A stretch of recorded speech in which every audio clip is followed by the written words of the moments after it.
सरदार की बीवी और सरदारों की माँ है। आपके हौसले को कोई शिकस्त नहीं दे सकता।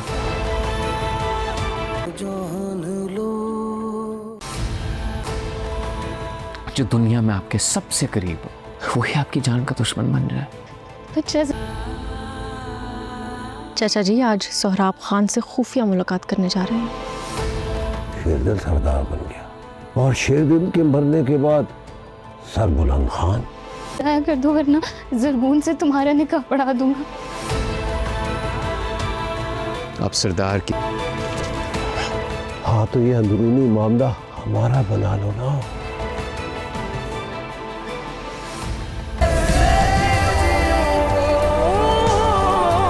सोहराब खान और ज़ाफ़रान खान दोनों आपस में मिल चुके हैं। ज़ाफ़रान उसे बुलाता है और उससे कहता है कि पहले हयात खान ने शेरदिल को सरदार बना दिया, उसके जाने के बाद अब सरबुलंद सरदार बन गया, तुम्हारे साथ तो हमेशा ही ज़्यादती होती रही है।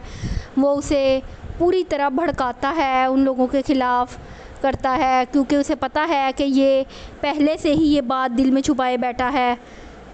तुरसम को उसकी कज़न बता देती है कि ज़ाफ़रान खान और सोहराब एक दूसरे से मुलाकात कर रहे हैं आज।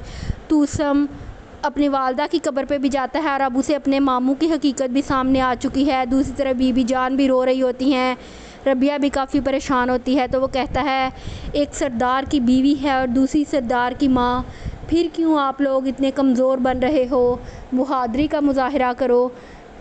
क्या पता था कि जो शख्स मेरे इतने नज़दीक है वो ही मेरा दुश्मन बन जाएगा। शीरी भी रो रो कर बता रही होती है कि सोहराब ने उसे कहा है कि इस बच्चे को ज़ाया कर दो वरना ज़रगुन से तुम्हारा निकाह पढ़वा दूँगा।